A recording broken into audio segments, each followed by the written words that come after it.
Hi guys, and welcome to the very first episode of the Real Fake News podcast. My name is Cameron Branch and I am your host. Today's episode is brought to you by B32 Media.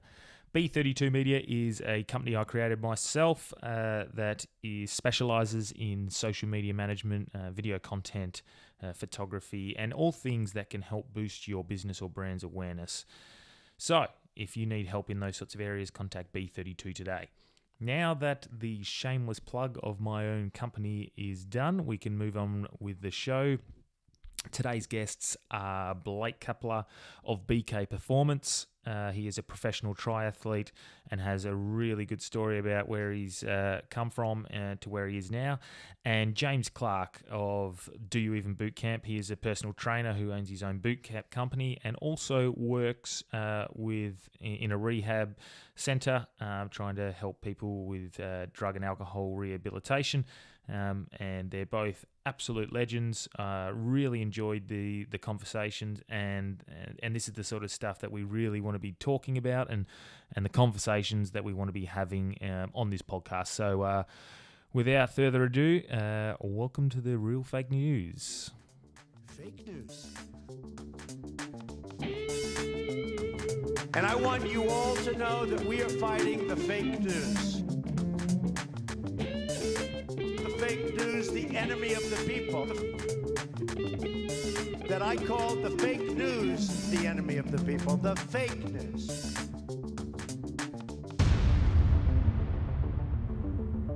All right, and we're on. First podcast, the Real Fake News podcast. Welcome to my two guests, Blake Kappler and James Clarke.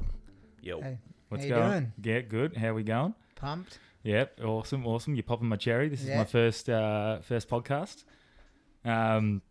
There's no real format. We're just going to talk shit for a while, talk about whatever you want. So if we can start by maybe Blake, you tell us about yourselves, what you're doing, and then James, you can go after. So Yeah, I'm had my birthday yesterday.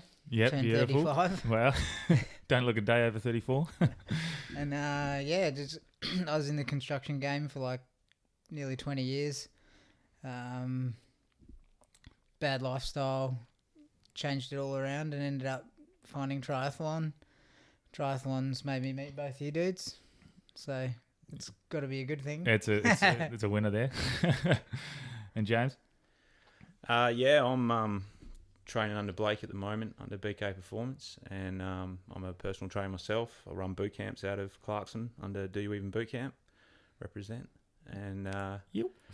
yeah, long backstory, which I'm sure we'll get into a bit later, but just happy to be here tonight, mate. Yeah, awesome.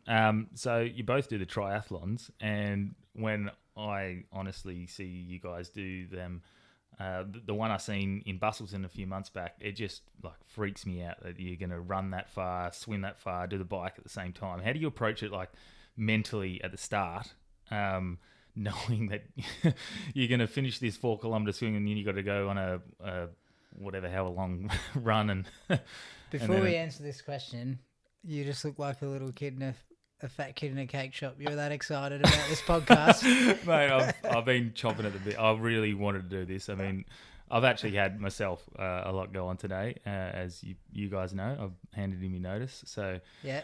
full time with Fuck work. Yeah, fuck work. Yep. Do what you love. Exactly. Hashtag do what you love. Hashtag. Fuck Ty too. Thanks for not coming on. Yeah, fucking. We were meant to have Ty Wolfenden on, but the prick's too good for us, and he's got too much on. But he has promised he'll come on with us at some other stage. So we've got the late ring in, James. Don't worry, Ty. We're not holding our breath. No. Make you feel good about yourself there, James? Oh, well, he smoked me on the bike last triathlon too, so Who Ty did? yeah. Yeah, he actually did really well the other day. Was that his first triathlon or mini triathlon? Not bad for a guy coming off a motorbike. 3-time world champ. Yeah, I guess he's going to have a bit of Bike skills. yeah, something to do with the bike. We're gonna give your mate Jordan a call out too for that phone call. Yeah, I've just posted on my story that we're going live, and then he calls me, and I know he's called me on purpose, a fucking idiot. So Thanks for thanks that. Jordan Mills, you prick. But yeah, so onto the as we were talking, the triathlon. How do you approach it mentally? Because I couldn't even I can't imagine how you prep for something like that. Well, I mean, now, like, I've been doing it 6 years and 1.5 years professionally, and it doesn't get any easier. It's still nerve-wracking. Like, it doesn't matter whether it's a sprint distance all the way to Ironman. It just racks your brain. There's so much to get organised. There's so many different elements. Even coming in a few days into the race, you're not sure whether you've done the right amount of training and stuff like that. So I don't know how James feels going in. I guess a lot more nervous, done less, and he's always asking for reassurance from the coach. But I get the same, you know. Like if you're not nervous, then you don't care. Yeah, well, and obviously being the professional triathlete, that's a bit more pressure, I guess. But then, James, obviously for you, it's still, you're trying to beat yourself and you're trying to get better and better. You got aspirations to go professional at all, or is it just a fitness sort of thing? No, I think my time's probably past for that. Maybe if I hadn't spent all of those years fucking myself up with drugs and alcohol, it might have been a different story. But we're where we are. But I just love the challenge, you know. Like, hey, that didn't stop me. Yeah, yeah. But no, I just I guess in some ways I've always made the joke that I've just found another way to fuck myself up. Yeah. And what better way than Ironman? You know, I do get really nervous, but it's like Blake always says, when I start freaking out about it, it's like nerves are good, it shows you care. And yeah, I do. I put a lot of pressure on myself. And I said in my post this week, you know, like I had an expectation of what I wanted to do when I did that first Ironman in Busso, and I smashed it. So yeah, I was pretty stoked. You know, sometimes I think I'm a little crazy with how much I commit to it, Yeah. and the training and that sort of thing. And then, like, Yeah, 'cause you'll send a text and you're like, I'm not going to be out for 5 hours. I'm off on a bike ride. Fucking 5 hours. but like then it's cool. My training group kind of reassure me that I'm not completely crazy, because these guys are just as committed to the program that's written up. We have an app, like an application for the phone, and it sets out all the training for the week and that, and has parameters. And if you don't do it right, it goes red or orange. If you do it correct, it goes green. And these guys start spinning out when it doesn't go green. I start getting text messages like, "What's going on here?" You haven't checked my comments from Monday yet, then? Oh, I haven't seen anything. I smashed my phone. I got yellow in my swim. I was like, yellow. When it comes to like the nutrition side of stuff, are you guys pretty strict on that sort of thing? I mean, I was pretty surprised coming down with you in Busso and actually seeing you having a couple of beers the day prior. Like that shocked me. I just assumed it would be real strict.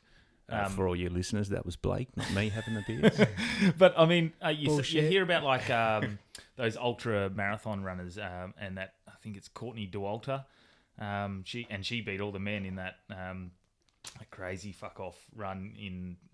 The ultra marathon's crazy on another level. Oh yeah, but she just eats fucking nachos and burgers and stuff, and puts no effort into her nutrition at all. And she won. She beat all the men by I think 7 hours. I think from memory. Well, I guess like the beer thing for me in the lead up to the race is through trial and error. You know, like it helps me relax and absorb some of those nerves that we talked about earlier. Get a better night's sleep off a couple of beers, less to think about. You seen my house, like it's quite, you think race preparation, I'll be by myself, but I like to have lots of people around me, my friends, family. Yeah. Keep me calm, just keep my, sort of almost distract me from what's about to come. Yeah, it was a bit like had a little catch up down on the beach prior, and had a swim and we did like a chilled party. Yeah, it was a real relaxed party, and I really liked it. And then you had a couple of the sponsors over, and who was he? Rocky from China. Yep, he was over, and he was a character as well. So bring his mum along. He didn't really care about our sleeping arrangements at night, banging doors and stuff. No, not at all. No, he was awesome as well. But it was quite chilled, I guess. I was just shocked. I mean, do you take like one of those sort of like a David Goggins style approach where you just fucking hammer yourself harder and harder and harder when you're running, or do you is it a lot of tactics? Long course racing is definitely calculated, like calculated to a point. I guess if you're an age group racer trying to finish at the top, it's a lot more calculated. When you're racing professionally and only the top 8 get paid, the race can dictate what's going to go down. Like sometimes you got to change your game plan, otherwise you'd be picking up bottle caps for money. Yeah. And I guess with you, James, do you have a prep or a sort of a strategy for going into a race, or do you just go out there and just... No, the exact opposite to Blake. Exactly the opposite to what the coach says he tries to do. I shut out everyone. I kicked the wife out before Boston, had the double bed to myself. She was in the bunk beds with the kids. Yep. I just needed to zone out and be on my own. I wondered why she was so keen to talk to me the next day. I actually like it when they don't listen to me, because then they're like, wow, I should have listened to him yesterday. I did sneak in and use the recovery boots for a while though, so yeah, it was all right. But no, I get into my own head, so yeah, I just need to zone out and go have my time. Yeah, classic. I've done it before marathons. I've done it before. It's just I just need my time. Yeah, well, I mean, I don't know where you sit with the. I guess like the no sex before sort of exercise and stuff like that. I never had an issue, but like when it comes to drinking, I'm married. Never turn it down. Take it when you can get it. Take it when you can get it. Yeah. Well, I'm right there with you at the moment. I have the luxury of editing that bit out, so yeah, I won't. But yeah. So I sort of empathise with the chilled sort of thing before exercise. Like when I used to play footy. A little more seriously, I would actually have 2 or 3 beers the night before watching footy. And to a coach, sometimes they're like, well, fuck, you can't be doing that, dehydration and certain things like that. But for me, it was something like it relaxed me and got me in the groove. And I used to watch the Friday night footy and get pumped up and then just chuck on a movie at the end and fall asleep. And that was my prep. And I used to try and not think about the game at all up until about 2 minutes until we ran out on the field. And I guess, is it that you're taking that sort of approach there, James, where you just don't think about it and then just bang go? Yeah, I just got to go through my rituals. Yeah, you know, like I need that chill time. I got to eat. I got to get to bed, and I wouldn't have a few beers because I'd probably wouldn't turn up to the race. Yeah, well, that's a big part of your past as well. Like obviously, alcohol coming from that dark place has probably been a big motivation for you getting to where you are, having a business do you in boot camp, helping out with the rehab program that you're involved with and stuff like that. How important do you reckon it is to have that sort of that low point in your life? I mean, not that we seek a low point, but it seems to be the high stories, sometimes they always come from a low point. Yeah, look, I had a desire to change, you know, and I was fortunate enough to, my dad is a phenomenal athlete himself and has done some pretty amazing things, and he had a brief stint in triathlon when I was growing up. So I'd always sort of had an eye on triathlon. It's like a seed, eh? Exposure to it, yeah. You see it. Like, I think I can remember the first time I ever seen triathlon. I think I was like in primary school. I'm pretty sure it was like down at the Sereno Surf Club, and I seen these guys doing this triathlon, and like ever since then, every now and again it'd tick over and you'd be like, oh yeah, I want to do that one day. Yeah, it was just there, yeah. Like, I wouldn't do it in my Speedos like he used to do back then, but that was the 90s. But I don't know, it just, There's a couple that pull it off still now. I did notice that in Busso. Reedy doesn't mind just busting out his smugglers. That's right. But don't know, like it was just the right time, you know. It was I'd bottomed out completely, and I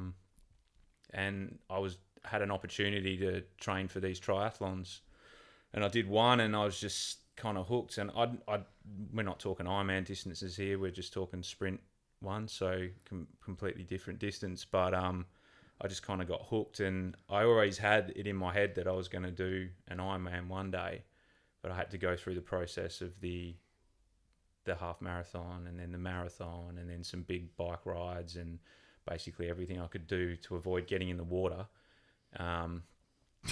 And yeah, that was just it. And it's just, I've kind of just, I guess in some ways switched my addiction to something else. But there's a lot worse ways I could mess myself up, and I've probably tried and tested most of them. And I'd much be preferring to be training for Ironman than that. And well, where you've come from, you're now an ambassador for the SunSmart Ironman. Is that right? That's right. Yeah. Yeah, and that's a huge thing. Obviously, you're trying to support and get Ironman and triathlons going through WA and. Mate, you just got to take your hat off to him. The hard work he put in the lead up to December's half Ironman. This is a result of that hard work. Like, he deserves it every bit. Yeah, it was pretty nerve wracking. Like, I opened up to Blake. Like, I'd seen interviews of Blake years ago. Well, not years ago, but not long ago when prior to his race. So I knew he had a background himself, and he's a bit of a fucking nutcase, and so am I. So we kind of got along. And puts us on a level we can communicate well on. Yeah, well, I'm nuts, but he's next level nuts. But like it's always been like my dark past. I've never spoken about it prior to this ambassador thing. It's not something I share or advocate with anyone. And they sent me this application, and I kind of read through it. And the bit that got me was if you could inspire one person to do this. And I've always wanted to help. It's why I do the work with the rehab and some of the other stuff that I do as well behind the scenes with some kids and things like that in lower demographic areas. But I kind of thought, you know what, that's my opportunity. And I sent in an application. I didn't really think much of it. But then, I got it. And first thing I did was send it to Blake and got his congratulations, obviously after my wife as well, and got his congratulations. And it's probably the biggest thing that's ever happened to me, to be honest. So, but I think it's more than what it probably means more to James mentally than he probably understands. Like,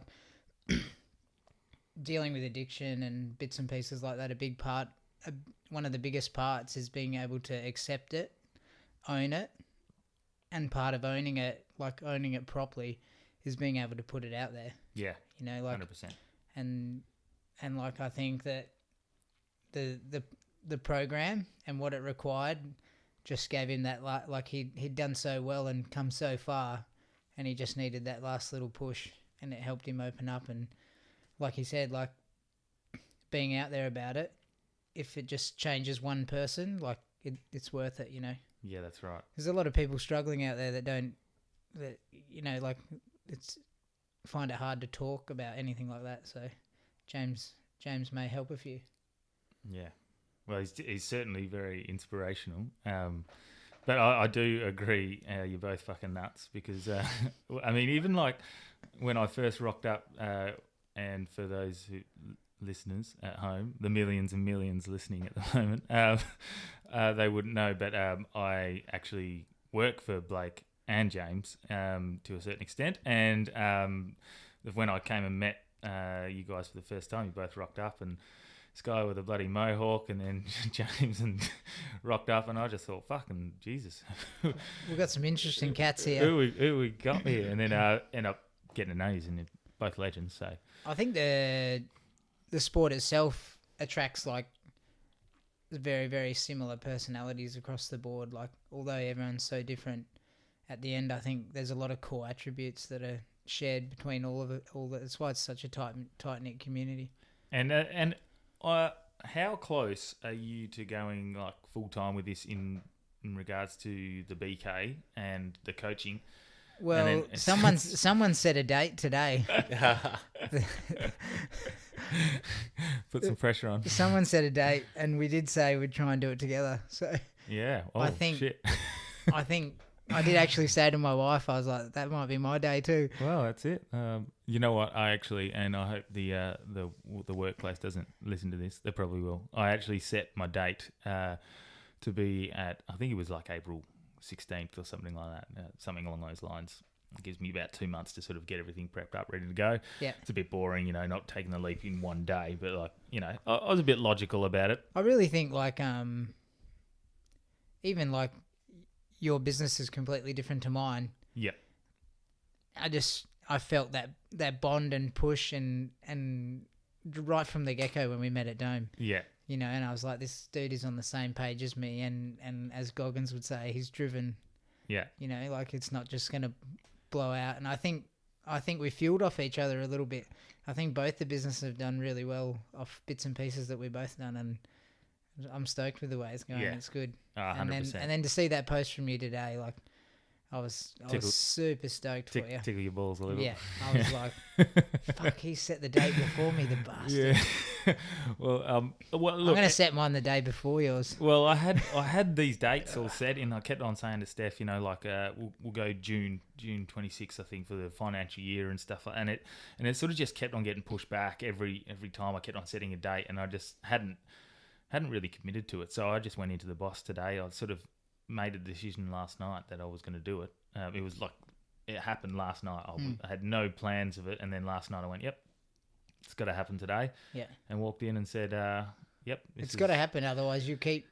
I've got to set. You got to and you got to detach from that to give this 100%.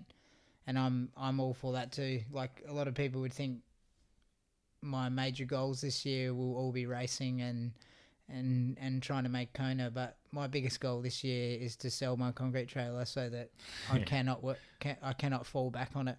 Yeah. Because I find as long as it's there, I'll keep falling back on it.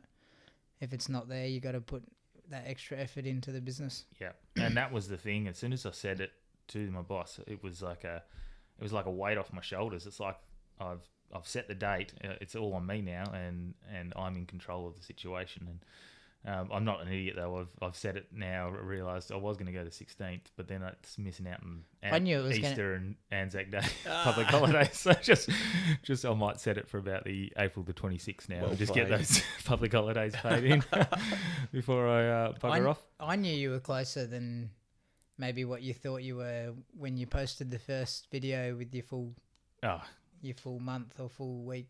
It's been hectic. And it was chock-a-block, and I was just like, he's on. Well, he's unstoppable.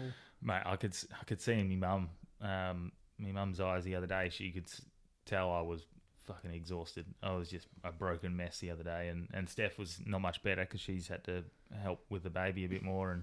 And as the business, like I found, as my business gets bigger and more momentum, it gets more hectic to balance the two.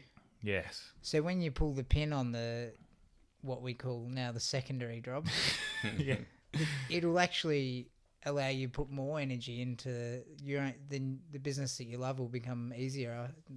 Well, that's what I'm hoping. Yeah. Well, you've actually done it, haven't you, James? Yeah.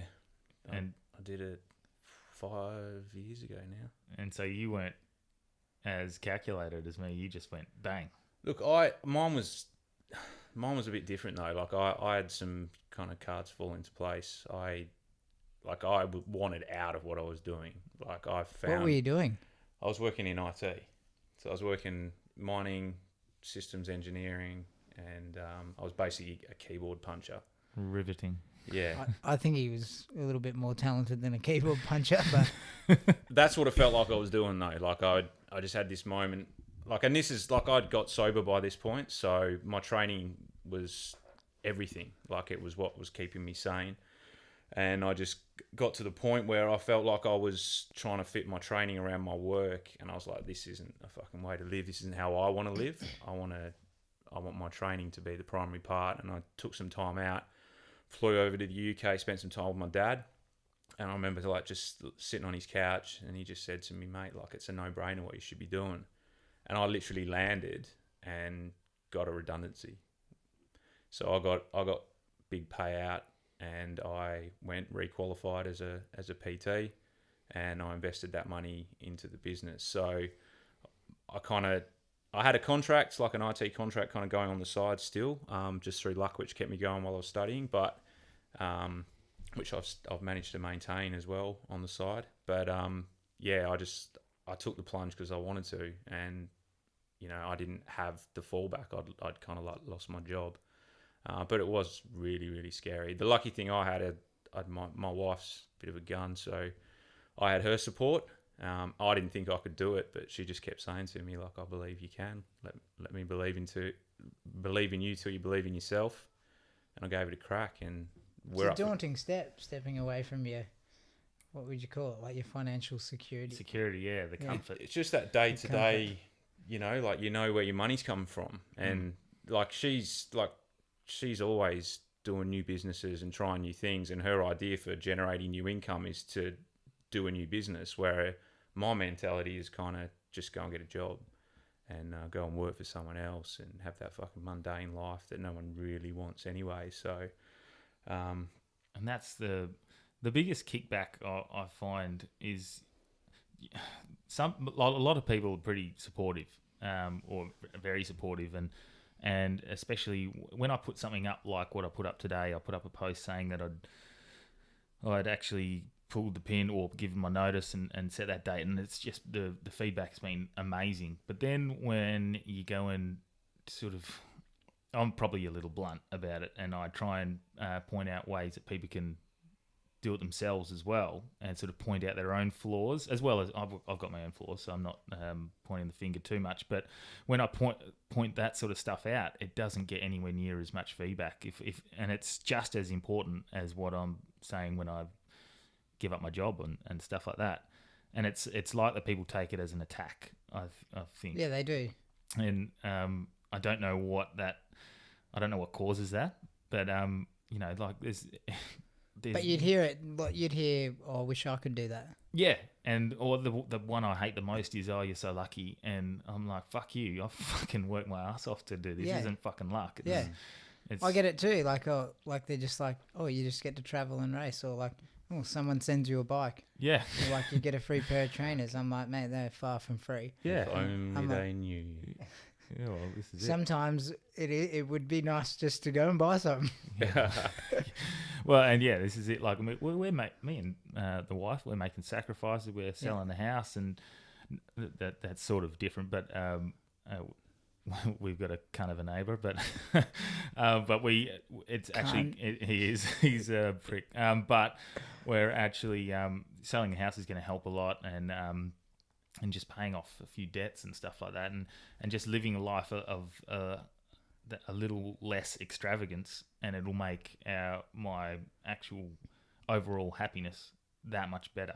And Yeah, well, I think I can't remember exactly, but maybe 12 or 13 years, I ran like a successful concrete company, and I didn't even know what a bill was. Yeah, Just got paid. I was like, I didn't know I had a mortgage and stuff like that, and you think that you get caught up thinking that's happiness, and there's so much more to life of what I've learned over the last 5 or 6 years than what dollars is in the bank. Because I don't have any of those. Normally it's just cents at the moment. yeah. No, well, and that's but I'm happy. yeah, Like if I can go for a ride with my mates and buy a coffee, talk with James, have breakfast with James, and pick up and drop off my kids at school. Yeah. Mate, I'm rich. and that's I mean, Gary V. I love Gary V. He's a fucking god. God. He's trying to change people from using the word millionaire to happiness, and so like you don't need the millions of dollars. It's the ROI of your efforts is not the money. It's the amount of happiness you get out of what you're doing. And I think a lot of these guys have done well and are financially well off now because they've been driven and done something they love. Yes. And because they're passionate about it, then it succeeds. Yeah, that's another And the thing. finances come afterwards. Blake, mentioned his kids and having the opportunity to drop his kids at school. Like when I changed business, I got to pick my son up every single day. Yeah. And I wouldn't have traded that for anything, any money in the world. Like, because those years, Especially when you go to school and it's like, it's 80% mums picking up the kids from school. And Yeah. like, I'm like, yeah, fuck. I'm the dad here. Like, I'm picking up my kid. Yeah. But it's time, you're working 9 to 5 like I was. I was working 10-hour days at one point. And if you did that the whole time they're growing up, you miss out on all that. Everything, you know, they're You shattered. miss out on the school certificates, handouts, the plays, the bits and pieces. And I've barely missed one now, you know. And that's huge. I mean, you don't get those years back, man. well, prior to having Scotty earlier or late last 2 years ago. Oh fuck, how old is she? 15 months. So having her. I got my kids. Yeah, birthdays tattoo on each arm just for safety. I'm gonna have to do that just to make just sure. so I don't. Not that I forget. But prior to having our baby, I sort of looked at, you know, I had a couple of mates who they'd get all sappy about their kids and go, "Oh, it's just the greatest thing in the world." I'm like, you fucking weak prick. Like that's what I had in my head. Now And you get the people saying, "Oh, it's going to soften you up. It'll change you," and you're like, "No, it won't." Not with two daughters, Blake. There's a couple of people who laugh at that And because now I told a lot of people it's not going to change my life, and to a certain extent, it hasn't changed my life, but it's changed my point of view. Yeah. And fuck, it is life changing in regards to that. I got a perfect example. Like, it must have only been last year, and some guy hung it sideways in his car out at past my house, and I was furious, mate. I was going to rip him out the car and beat him senseless. Yeah, but 10 years ago. Before the kid, I would ask him to come back and light my intersection up. Yeah, well, and that's it. Like, yeah, as sappy and as not that I didn't like the burnout, but just not on my corner. Yeah, no, we can't be endangering children. No. There's a blank T-junction 50 metres down the road. I would have been happy to watch it do it down there. And you'd know. Yeah, it's clean now. I haven't done a burnout for a long time. But like coming home and like you say, picking the your kids up, but like coming home from work and I get to see Scotty, she'll turn around and she'll look at me and her eyes light up, and then I get down on my knees and I chase her and she runs away from me, and it literally is just the greatest part of my day every single day. Yeah.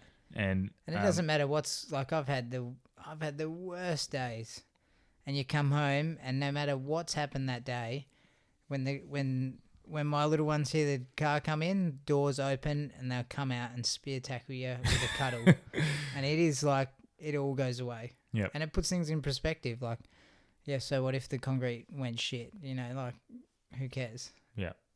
Random fact: our kids go to the same daycare as well. I seen Beck there the other day. She was checking me out. I heard you.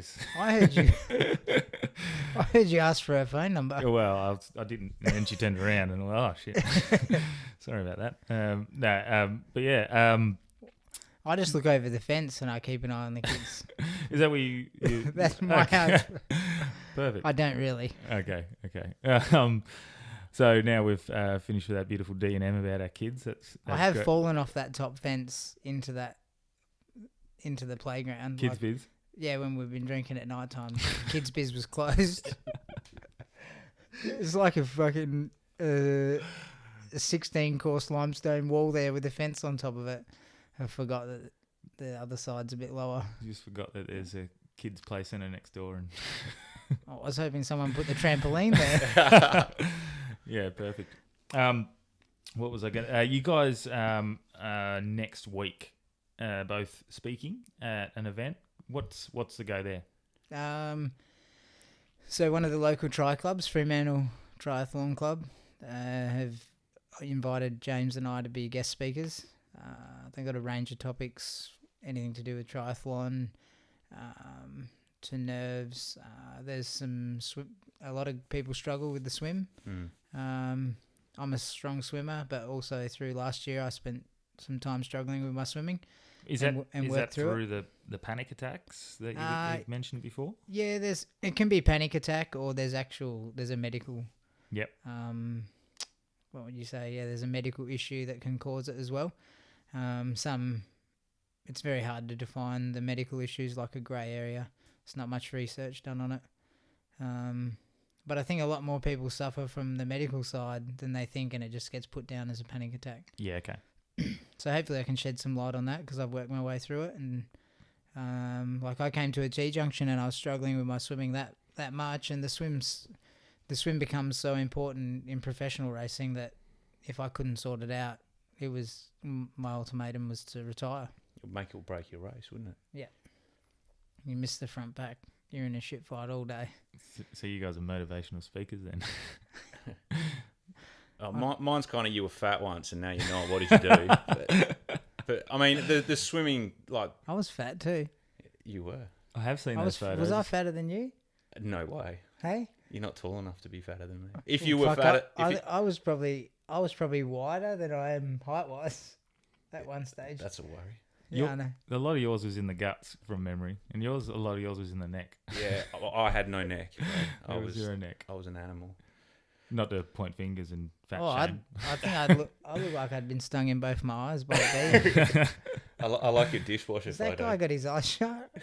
And on that, and sorry to quickly change the subject, you know, these people who, that PC sort of thing of fat shaming and stuff, in my opinion, I'm not having a go at anyone who's fat. Yeah. If that's not clear enough. But if anyone is to say that being fat is a good thing, I think that's like not good for health in general. In regards to, it's fine to have a bit of weight, but to understand that having 40 Excess weight, 50 yeah. extra kilos. But I on mean, you. like, if I wasn't doing my sport professionally, I wouldn't be as light as I am now. So Of course. maybe I'm towards the other end of the scale. Yep. Now. But like, I've been to both extremes. Yep. So I think there's a weight for a person's height and weight, I guess, and a fat percentage that's healthy. Yep. And a good lifestyle and gonna live longer than, I suppose, someone who's in the obese category. Yep. I don't really think it's good for anyone to say that's in that category, say I'm happy with that. Yeah. Like, I think you should do something about it. Yeah, 100%. Yeah. And it's not a. I actually think it's a cover up for fucking laziness. Yeah. Yeah. It's hard. You don't want to. And then I'd actually hate to see where those little problems then extend into. I'd love to show them where it translates into all different parts of their life. Yeah. And if you make the small change back here, like starting with fitness, like I hear so many times, I don't have time to do what you do. I like one of my mates came to me a couple of weeks ago, and he's in hospital with gout. Young dude, like why should he have gout? And then I said to him, yeah, sweet, I'll help you. Like, join BK Performance. We got a separate group that are not training for triathlons. We just train you, like teach you some health and fitness basics and try and work towards being a better, healthier you. And I gave him some time schedules of when we train, and he's like, I can't do that. And I'm like, yeah, why? And he's like, well, I need to go to work to pay my house off. And I'm like, yeah, that's fair enough. Like, I understand that you're going to make money to pay your house off. But I said, if you're in hospital a week with gout and your leg's going to get cut off or something stupid like that, is that going to stop you from making money as well? Yeah. At least if you start the process of getting healthy and removing the gout or lessening I think you can work more. So I just think, I think sometimes it's just a whole bunch of excuses. Yeah, and it's like Goggins is who I'm a massive fan of. It's like we're a softened generation of weak as piss. Yeah, it's just you can't. Where handle the a bit fuck do you get medals all the way to last place? Yeah, it's ridiculous. Medals are for first, second, and third. And look, I completely empathise with the parent saying, "Oh, my kid was devastated. They didn't get to run in this race, or they didn't qualify, or whatever." But like, how is that going to help them long term? Don't start the race then. Because the podium is first, second, and third. When they get out of high school and go into the real world real world's going to go, fuck you. Yeah. I don't give a shit if you wanted a Mate, 8th place medal. It's you itched a scratch of mine. Like I hate the fact all this like, oh yeah, we'll just give everyone medals. Like, yeah. I'm like, why? And that's not in triathlon. I think when you achieve something like a Ironman or something, you deserve a finisher medal. I'm talking about kids in like 100-meter sprint where there's 8 lanes and 8 guys get ribbons and they push them all on the podium and everyone gets like, I'm like, it's creating softness. Yeah. And that sort of that it's like you done well done. You finished the race, but these guys excelled. This is creating entitlement. Yeah. People think they're entitled. And I think all of these issues is a lack of education, from talking on obesity through to fucking basic time management, as you pointed out, and making it happen. There's just not an education around this stuff anymore, you know? Yeah, that's one of the things that Everything's easy Is and it taboo? convenient. Is it taboo? I learned a lot through triathlon. Like, triathlon saved my life and taught me heaps of things. Punctuality, like, if you don't make the group that's riding at 6 o'clock, you're riding by yourself. And I'm trying to use the fundamentals and what you learn to teach these guys that I would call have bad habits, to take the bad habits away and replace them with good habits. Like, it's non-negotiable. Yeah. That's one. The training's just non-negotiable. yeah, You know, before I even started doing this, and I was working, and before I changed and got the redundancy, I would literally sprint to the gym at lunchtime to squeeze in a session, because that was the only opportunity I was going to get. And at night, I would like leg it to the trainer so that I could like get to the boxing class that I wanted to do before I got home to see my son. You know, if you want it, you'll fucking do it. If you don't, you won't. Yeah. You know. but someone like you, James, you've been through a lot mentally, like probably a lot more than any of us could even think we can imagine. And that's strength. But how much when you give yourself that 1 hour of training and you beat yourself up a little, how good do you feel afterwards? Fuck yeah, man! Like, I'm buzzing. But then for the rest of the day, you work better, your head's clearer, you're content, you've got the training, you've got the natural body's endorphins and I stuff running. still get that now. Yeah. You know, I still get that now. It's non-negotiable. My training's set, and I'm doing it no matter what. No matter what's on, it gets done. It happened this morning. I haven't been in the gym for 3 weeks. I've had a shitload on. I can tell. Wasting away. But I hadn't been to the gym for about 3 weeks. And I normally go prior to work. I just thought you liked tight shirts. Yeah. But, you know, this morning I went, nah, fuck it, I'm getting up. Got up early, made sure I got there before work, did my workout before work, and then got to work. And then the whole day was just 10 times Better. easier. It just, especially that first 3 or 4 hours, was just easier to work into. I was more motivated, and I just everything was just. It was like it's like a high. Yeah. I reckon, coming off a good hard Was workout. that, you did a post for us, I think it was last week, about that. You know, like, it's so underestimated the like just benefits of a good workout. You know, everything gets flowing, the On your mental endorphins health. are kicking in. Like, But like we deal with all this, we got heaps of FIFO workers here, and there's a big thing on like their mental state of fly in, fly out, and the depression and that comes off it. I think if they set in proper training programs as part of the paid work, they have to do it. It would be a massive reduction. yeah. Or, you know, big companies, they'll pay for someone's health insurance when everything's gone wrong. Yeah. Why not put the money up front now and Fix it prevent before- that from fix happening? prevention, yeah. You know, and get someone in to, you know, bust out a half hour at lunchtime, make it mandatory. You know? It is that that thing of the prevention instead of a cure sort of thing. You've got to get it before it happens. Let's not wait for all our FIFO workers to get fucked up in the head, and then we'll try and fix them. How about let's just keep them normal for their families at home? You know, like it's ridiculous. Yeah. I know a great boot camp that could go on sort of. Yeah, they're very good. And so obviously having I guess a what would you call a dark past in regards to drugs. I've got an opinion on drugs myself, and I'd be interested to hear what you guys' thoughts are on it. I've got this sort of opinion of sending people to jail, I guess, for the use of drugs.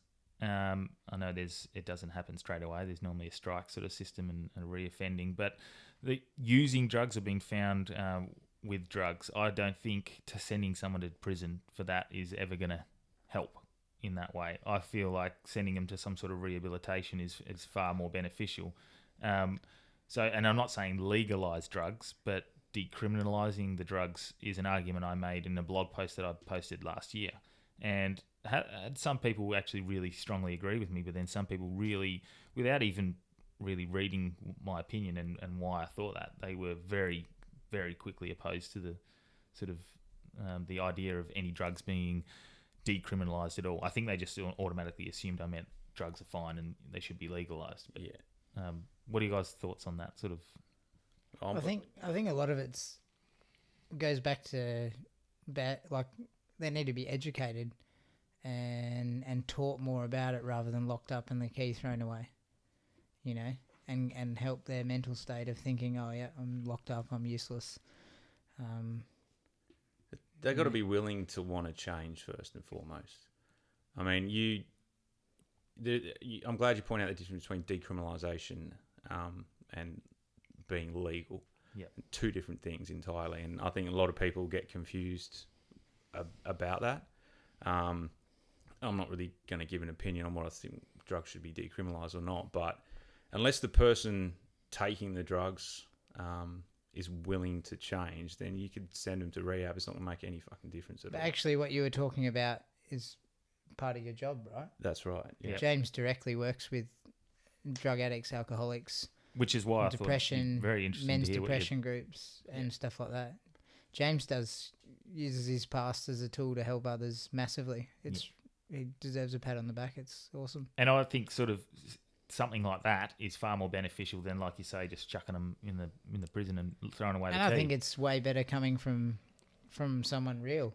Yep. Not someone with a piece of paper coming out of school. You know? And maybe I was a rookie I used Ben Cousins at the time as an example, as he's gone to prison and he came back out and he's straight back on it. Now, I know he didn't go to prison for the use of drugs. He went there for, I think it was a VRO breach. But it's still, the point that I was making was because he went to prison, it didn't stop him from using drugs. He came straight back out, straight back into the cycle. Yeah, so I see what you're saying. Putting him in prison is not doing anything. No, exactly. Zero. But so people were... So whether our scenario of fixing it is right or wrong, something else needs to be found. 100%. But forcing them into rehabilitation isn't necessarily going to work either. Yeah, correct. You know, like unless that individual has that willingness to change and desire to get a better life, and they've hit a point where they just go, I can't fucking do this anymore, like help me, then no rehabilitation, no jail, no institution, nothing's going to fix this person. So it's a really, really tough subject. And I've seen successes, but I've seen a hell of a lot more failures, if I'm blatantly honest, when it comes to the drugs. Yeah, but I'd say locking them up would have an epic fail rate. Yeah, I guess. But James does make a very valid point that probably I hadn't considered enough. Then was the fact that they probably need to want to do it themselves to start with. But I think the thing that frustrated me the most with my argument and what most people were arguing against me were, you know, instead of actually reading the article that I wrote about it, they just started pointing out that he went into jail for a breach of VRO and pointing out all these other things when I was specifically just talking about that should be decriminalised and you don't get a criminal record. Because really, the best thing that happens... Standard bunch of keyboard warriors, I'd say. You end up going to... If you do go to prison for that sort of issue, and then you come back out, you're going to have a criminal record. It's going to be harder to get a job. You're probably not going to have a place to live. Your family may or may not want to help support you, depending on where you are. But things are going to be so much tougher for you as it is, and then you're expected not to go back into what got you there in the first place. Yeah, good point. But like you say, they've got to want to do it. So it's who knows how the proper way of addressing it. But I do know some countries who have decriminalised every drug have had massive improvements. If there's countries that have done it. Yeah. Don't quote me. I think it was Finland. Switzerland is one of those Scandinavian countries. We're not at the level where we have the secretary just we don't have just quickly giving her things of research. Joe Rogan's young Jamie. Google that. But just Google that and give us the correct answer, please. But there is a few countries that have done. I feel like it's Switzerland. Is it Switzerland? Maybe. Someone's probably yelling out, going, "No, it's fucking Sweden, you stupid cunt." Have actual injecting rooms for heroin, and then they give them the education to come off the drug, and they monitor how much they're giving them, they look after them, and then they come back and then they can have more. and then and that's had a real good success rate as well. Yeah, So, use that word there, education. yes. The biggest thing, I guess, that I try and give these blokes that I work with is trying to help them understand why they started using drugs to begin with. Like, what are they trying to mask? What are they trying to cover up? What are they running from? What are they hiding from? Like, it's all emotional stuff. And particularly with blokes, like, that's not something we even want to go near, you know? So, you know, there's always a reason behind it all. And until they can get educated and get to the bottom of that, then they're never going to stop using. I feel like that's almost a big, you know, it comes full circle back to and this isn't for everyone, but a lot of people, that sort of lack of fulfillment with what they're doing in their day-to-day jobs. You know, they go in, like what I do, they punch on, they go do something they're not really totally happy about doing. They come home, they see their kids and wife for you know, a few hours, they have a feed, watch some TV, go to sleep, and do it all again, and it's real unfulfilling and there's no foreseeable end. No. Exactly. So there's none, and without a purpose, I feel like what are you going to do? You're going to turn to the drink, the drugs, or you can find any sort of other addiction. So some people, like, I'm so thankful that I don't have to get on the freeway every day at 6 a.m. and every day at 5 p.m. I can see why it would send people off the rails. Like, it's fucked. Well, having that purpose, like that, I can remember the day I decided that I was going to do this, and had like something to work towards, and it was similar to the feeling I had today. It was like this weight lifted off my shoulders. It's like I felt like I wasn't gonna be stuck in my job forever. And the moment I sort of made that decision, it was like I had a purpose to work towards, a drive, and everything became easier. Going to work became easier. I didn't drink as much or go out as much because I was committed to something that I was trying to achieve. And it's not a job if you love what you do. Yeah, well, and I keep saying You this, never and work they're a all, day in your life. you never work. It's a cliche, but it's fucking It's true. true. Like, and I think that those, among other things, are things that drive people to seek an escape through drugs, through alcohol, through you know, you can turn a sport into an addiction if you really want to, I guess. Yeah, let's not Be go. very careful. We're all Very probably there careful. as well, actually. So, but How long have we got in here? yeah, I need to go for a run. yeah. Well, it's, No, my coach says I'm done for the day. yeah. So how'd you go with this? He hurt his knee prior to coming here. Actually, you're coaching him. You happy about that? Oh, that wasn't in the program, to play basketball and skid it on the basketball court. Some kid, he headbutted his knee. Yeah, I probably took the drive a little too hard on the poor 12-year-olds. Take the charge. So Mate, it's you're doing them a favour by not letting them make a layup on you, like putting the hard yard on them. No, like we just talked about before, you don't get a medal. no. Get it in the basket yourself. And this is so. I feel bad doing it when I see Scotty. She's down on the floor. She's crying, and she wants me to pick her up to go do. I was saying, "Sorry, mate, you're gonna have to fucking get up." I think and I walk. get it. I think I get in trouble from my missus all the time. She's like, "Help her." I'm like, "No, fuck it. Let her do it herself." Yeah, they To got my to. little ones, and yeah. I'm like, if she wants to do it bad enough, she'll do it. Yeah, but then you're sort of in this never-ending fight against the wife, who's I am certainly. Ah, Anyway. but she'll fall. But yeah, then she'll Nah. learn another lesson that falling hurts. So Okay. don't fall. Well, I'll go and be the hard ass for 10 minutes, and then 15 minutes later, Steph's being, oh, you know, come here. And I'm like, fuck, you've just undone all that shit. Now I'm just a cunt. Yeah. No, you've met my wife. She's the hard ass in our family. Yeah, she's certainly that way. Well, no, she's lovely. She's lovely. She'll probably listen to this, and she pays my bills. So, look, we're actually getting up on probably about an hour. So, well, I'm just there's looking. I'm just looking at your fantastic. We spoke before the podcast. Your weekly the planner. planner that is It's impressive, isn't it? that is just chock a block and just says, "Catch you later, welding. Yeah. Well, this is it. Bye fabrication." Oh, mate, look at that. See that one there? Tuesday, the 19th. That's today, I think. Podcast. Podcast. Podcast was pretty pumped about that. How long have you been planning? How long have you wanted to do a podcast for? Fuck. I reckon the day I heard my first podcast 3 or 4 years ago, I went, this would be fucking amazing to do. And it is pretty fun. It is. Do you know what I'm looking forward to a little bit? And for James, I guess you won't be involved in this, but just getting pissed with a couple of lads and talking shit. And just putting it out there. I don't know. I don't know what sort of formats I'm gonna come up with. I mean, this one really didn't have a format, but I've got a mate who really loves his Game of Thrones, who wants to talk about Game of Thrones, so we'll chuck something like that on there. But mostly it'll be more like, I guess, sort of. I want it to be educational to a certain extent. And talk about motivating and entrepreneurship and all that sort of stuff. You know, there's not going to be any rules really with this. It's just going to be.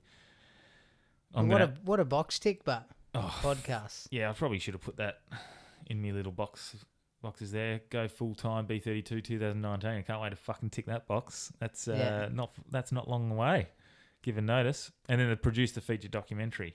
That's another one. Business goals. That's about it there, though. Where's your whiteboard, Blake? Yeah. You're up there, though. You're on there all the time. look, I always think about getting BK. one when I see his. Same time Yeah, next I'm on week. there. Same time next BK. week. Yeah, see DYEB, D-Even Boot Camp. That's when I'm Yeah. posting. See, that's Monday, Tuesday, Wednesday, Thursday, Friday. Fucking slave drivers. Well, and Saturday as well, it should be. Oh, no, that's the burpees. Burpees, yeah. Yeah, DYEB. If you see that. Smart. Yeah. Got to save space on the planner. But, mate, since I've added that to me system, I guess, it's just been fucking game-changing. Have you watched The Secret? I have watched The Secret. What are your thoughts on The Secret?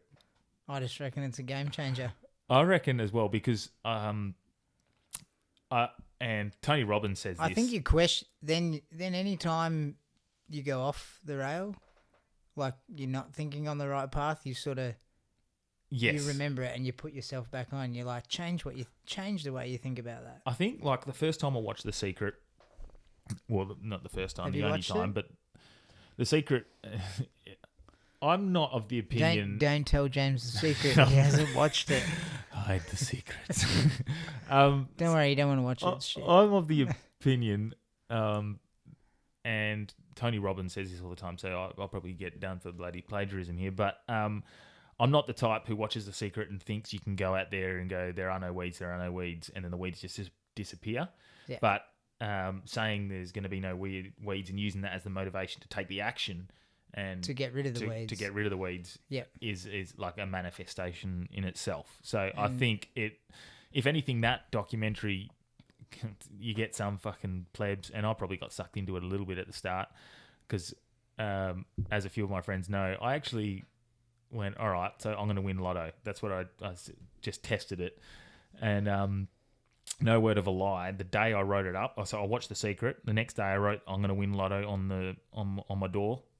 Put it on my door, and then the next day And then he just didn't buy lotto tickets. And didn't buy lotto And tickets. he didn't win. But He was wondering why it didn't work. I'm in a syndicate, and we got 5 numbers out of 6, which is still pretty heavy win, which we're pretty stoked about.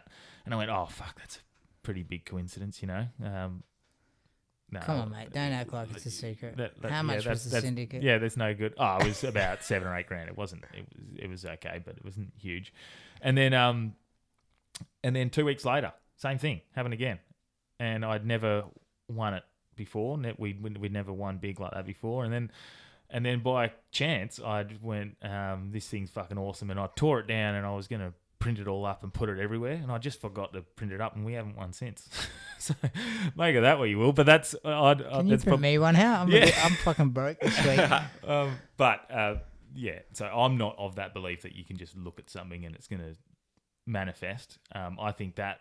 But if you look at it, yes, and it helps change the thought Trigger, process, yes. trigger the process, 100%. it's starting to work. Yeah, 100%. But yeah, you're not just going to write, I'm going to win lotto, and you're just going to win first division. Which I so got sucked into at the start. But- I thought, fuck yeah, there are no weeds, there are no weeds.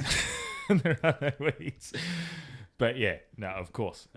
I think it's massive like that. And you see like Jim Carrey's perfect. He talks about it, his manifestation, how he wrote himself a $10 million check and put it in his wallet and dated it to a certain date. And then basically, as the check was meant to be cashed, obviously it was fake. He was given $10 million for Dumb and Dumber. Yep. And that sort of resulted, not because he fucking wished it, but he it was wrote that the drive. check. Yes. And that created the drive to get the check. Exactly. And he went down and he would go down to the Hollywood Hills and look at the houses and visualize himself being in those houses. And Visualization's huge in anything. Exactly. And it's not just visualization and as he says, you can't just visualize and then go eat a sandwich. You've got to visualize and then take the action on what you want to achieve, which I feel like all of us here sort of have done and are doing now.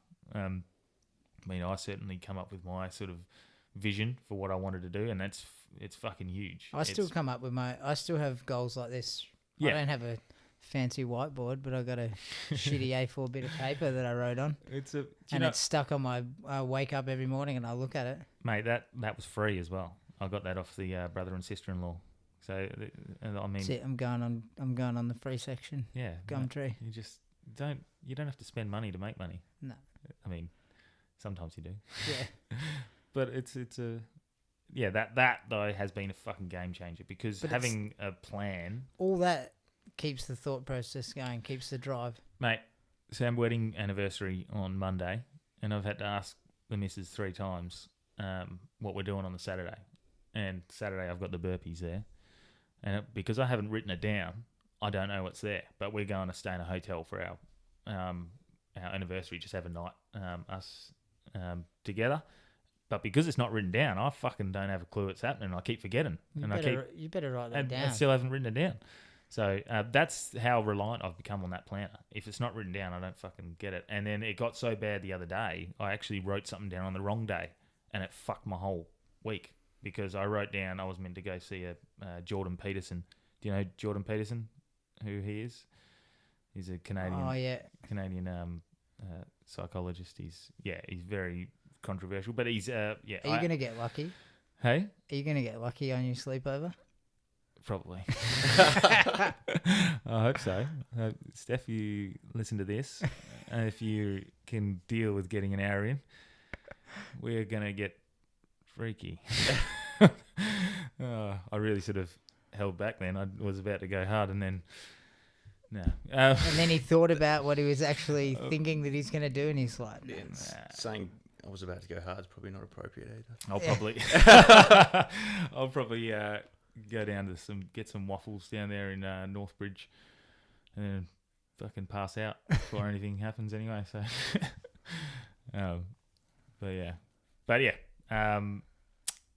we're probably getting close to the end of it now. We can plug your guys' businesses if you want.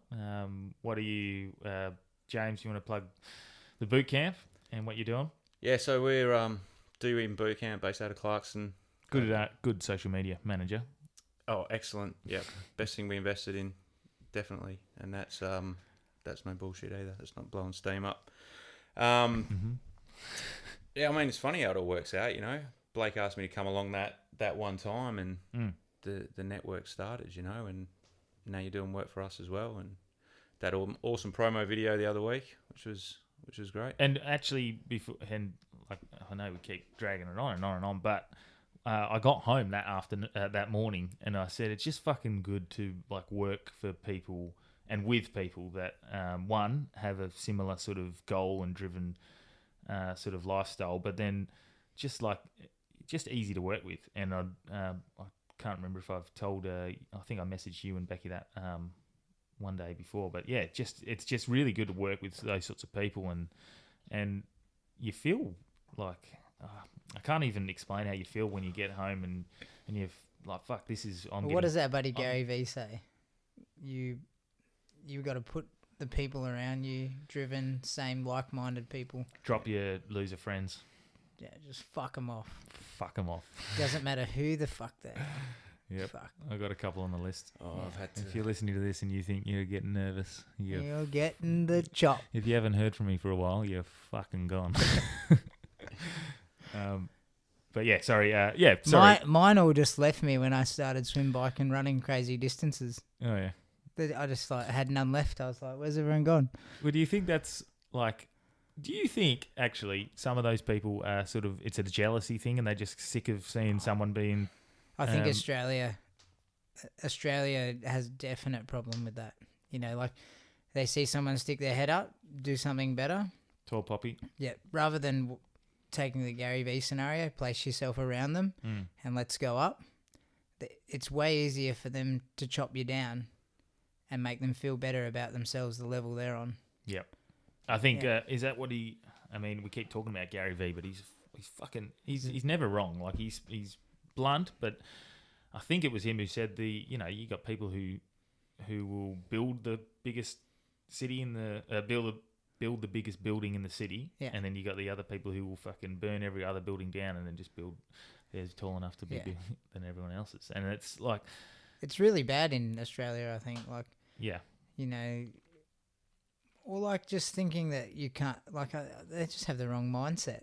The amount of times, I wish I could do that. It's like, well, you can't. You can't. I mean, I think the biggest hurdle most people have in their way is themselves. Oh, 100%.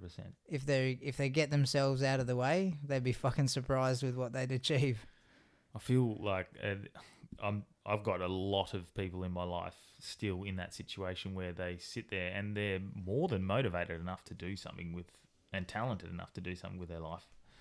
But I don't know whether it's a laziness or just a lack of belief that they can actually do it. Fear's a big one. Fear is huge. I think maybe they got a ribbon when they came 10th. And it's like, dude, you're not winning. Well, and that's like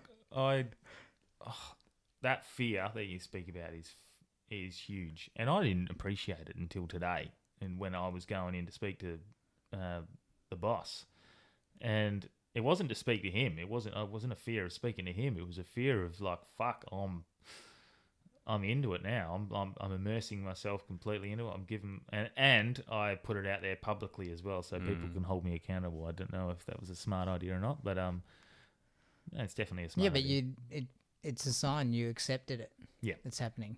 Yeah, like there would be a tiny bit of doubt if you didn't put it out there. Do you know, like if something changed and you didn't tell anyone and you just want to go back to your job and do it, I'll just do it at the end of the year. Mate, you can, but now it's done.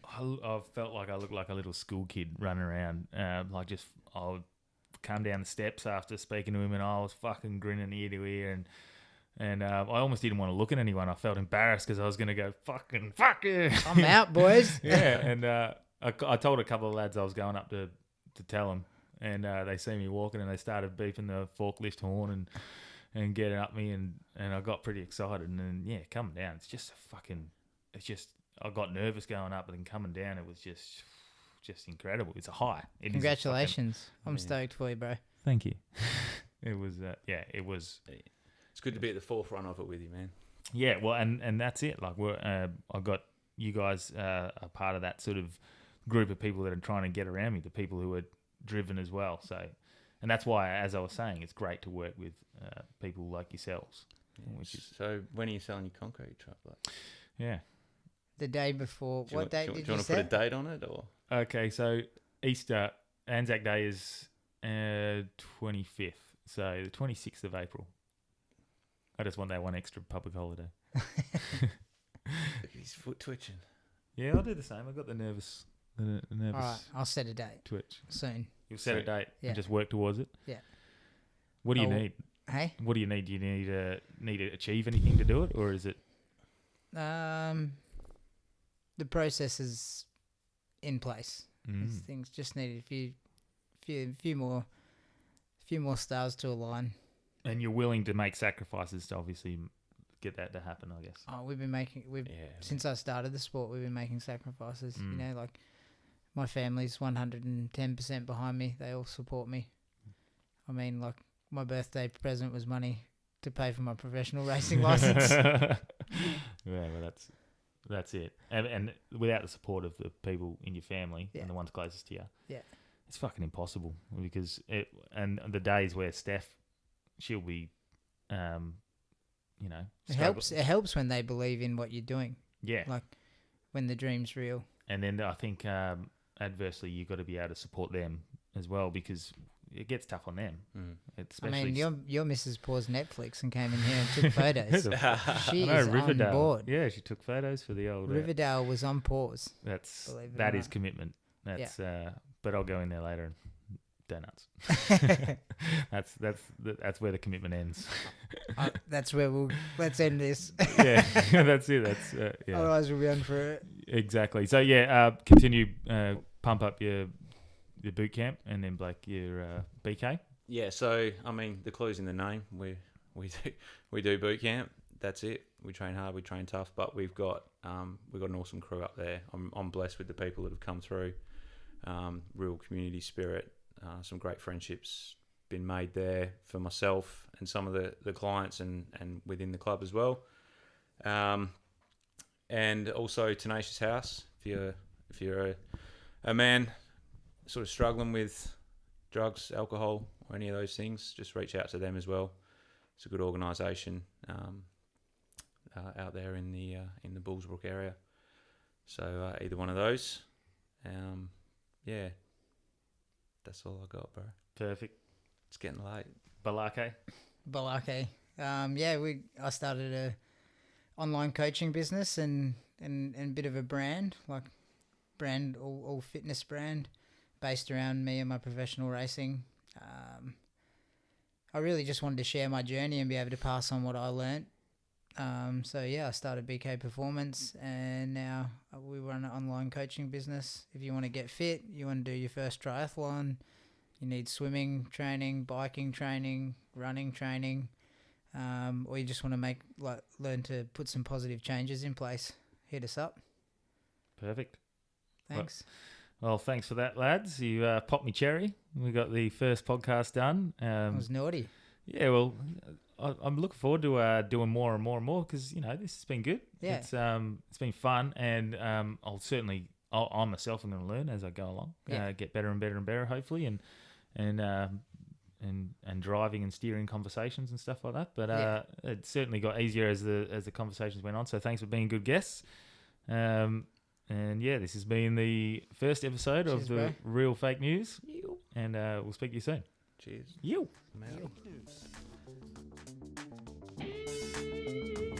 And I want you all to know that we are fighting the fake news. The fake news, the enemy of the people. That I call the fake news the enemy of the people. The fake news.